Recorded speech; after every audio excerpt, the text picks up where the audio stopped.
அடுத்ததை காட்டும் பழகுபோல் நெஞ்சம் நெஞ்சம் கடத்ததை காட்டும் முகம் என்றார் வள்ளுவர். வள்ளுவ பெருமானுடைய வாக்கிற்கிறங்க வந்திருக்கக்கூடிய மன்னன் இன்னார் இனியார் விளக்கம் தோற்றம் தெரிகிறதா? உங்களுக்கு தெரியும், எனக்கு இப்பயா தெரியும். ஒரு 3 ஆண்டுகளுக்கு முன்பே தெரியும். ஐயா ஆமாங்க, 3 வருஷத்துக்கு முன்னாடியே உங்களை முத செல்லுல பார்த்தேன். செல்லுல தான் பாத்தியா? வேந்தூரை சேர்ந்த ஓம் சிவா நாடகாசிரியர். வந்து சொல்றேன்னா அங்க யாரை கூப்பிடுறேன்? அவர் இப்படி வரமாட்டாரு, தலையில கலமோட்ட மாட்டிக்கினேன். அதுல ஜென்மட்டா பெரிய வண்டியில வருவாரு. இந்த வந்திருக்கக்கூடிய மன்னன் திங்கள் குளம் தெரியுமா? திங்கள் குளம்னா செவ்வாய் குளத்துக்கு என்ன வேணும்?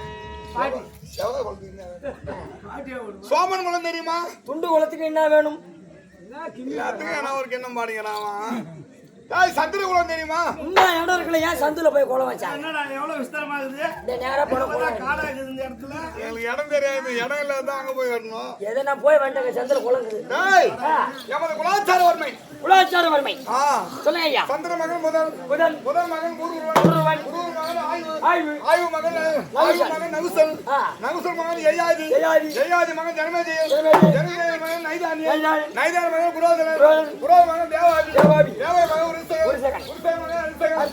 மகன் மதிவான் மகன் திடன் மகன் நீலன் மகன் துஷ்டன் மகன் மருதன் மகன் பௌமன் மகன் சுபேத்திரன் மகன் அஸ்த மகன் நிகுமன் பிரத்திமன் மகன் சந்தனன் மகன் வீட்பால்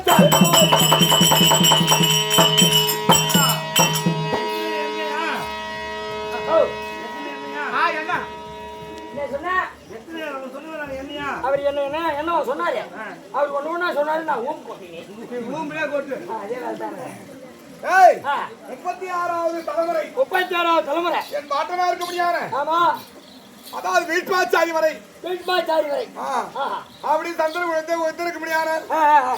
இந்த திருவிழாற்றில் பாண்டு மன்னன் வீரமன்னன் இந்த 3 கர்த்தாக்கள்.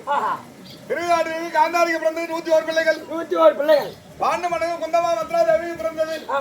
இவர் ராஜாக்கள். பாண்டு மன்னர் யாருன்னா என்னுடைய தந்தை. பாண்டு வைவர் ராஜாக்களிலே எழுவானா இருக்க முடியாது.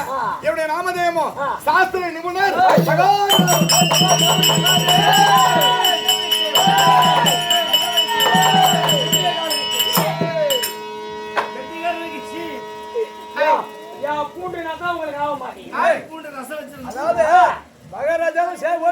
சகாதேவ மகாராஜா சகாதேவ கண்மணி அவருக்கு சேவ் போட்டோம். கெட்டிக்காரன் நம்ம இலக்காரம். அதாவது மகாராஜாவும் சேவ் போட்டு பாக்குறவங்களை காலையில ஓட்ட பத்திரம் எடுத்து விடா. தமிழ்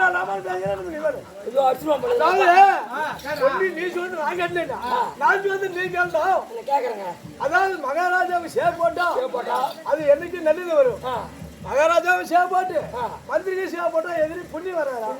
ஆமா, அதனால்தான் சொல்லு. அப்படி பாண்டு மன்னனுக்கு குந்தமாதேவி மற்ற மத்ராதேவி இருவருக்கு பிறந்தது ஐவர் ராஜாக்கள். ஐவர் ராஜாக்களிலே இளையோனா இருக்க முடியாது சகாதேவ மன்னனான். அப்படி தெரிந்த விவரம் சகாதேவ மன்னன் என்று தெரிந்தோம். அப்படி இருந்த போதிலும் படுபாவே இருக்க முடியாத துரியோதனன் பாண்டவ ராஜாக்கள் நாங்கள் எப்பொழுது பிறந்தோம் அன்று நாள் முதல் இன்று நாள் வரைக்கும் போராமை எண்ணி கொண்டான். ஐயா போராமன்னு கீழே எழுதிட்டு எழுது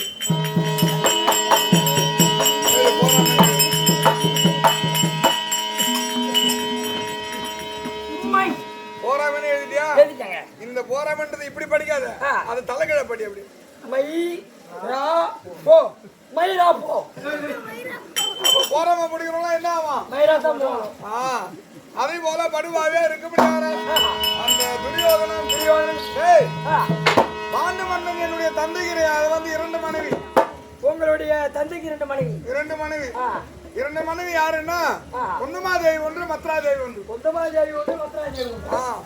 குந்தமாதேவி வயிற்றுல பிறந்தவர்கள் 3 பேர்கள். 3 பேர். தர்மநந்தனன் ஒன்று, பீமன் ஒன்று, அர்ஜுனன் ஒன்று. இவங்க 3 பேர் யார் வயிற்றுல பிறந்தாங்க? குந்தமாதேவிக்கும் பாண்டு மகாராஜேவி. மத்ராதேவி வயிற்றுல பிறந்தது நகுலன் சகாதேவன். நகுலன் சகாதேவன். அது நகுலன் சகாதேவன் நாங்க 2 பேர். ஓ மத்ராதேவிக்கு பிறந்தாங்க. ஆமா. என் நம்பியாருக்கு முடியாத பாண்டு மன்னன் சாபத்தின் பிரகாரம் இறந்துட்டார். சாபத்தின் பிரகாரம் என்னடா இது? ஏன்டா ஜெய் ஏன்னா ஊட்டப்படுத்துவாங்க. இவனுங்க வந்த 1 நாளைக்கே உபயத்தை ஆரம்பிச்சாங்க. எல்லாரும் அவங்கவுங்க ஒரு உபயம் செய்வாங்க. 11 நாள் உங்க உபயம் தான் பெரிய உபயமாகுது. சாபத்தின் பிரகாரம் என்னுடைய தந்தை பாண்டு மன்னன் இறந்தார். பாண்டு மன்னன் இறந்து விட்டார். 1ஆம் தினத்திலே என் தந்தையா இருக்க முடியாத பாண்டு மன்னன் மனமார்க்கமா செல்லும் பொழுது அங்கே பெரிய வேட்டையாடி இருந்தார். அப்போ அமகண்ட முனிவராகப்பட்டவர் பகல்ல புணர்ச்சி செய்யக்கூடிய ஜீவன் என்று பகலிலே புணர்ச்சி செய்யக்கூடிய நாய்ங்க. அது நாளுன்னு பாக்குதா, கிழமன்னு பாக்குதா, ராத்திரின்னு பாக்குதா, பகலுன்னு பாக்குதா, பப்ளிக்னு பாக்குதா, தெருவுன்னு பாக்குதா, எங்கன்னா மாட்டிக்கிட்டு கிடக்குதான். என்ன சொன்னாரு? நீ என்னடா பண்ற பையன்?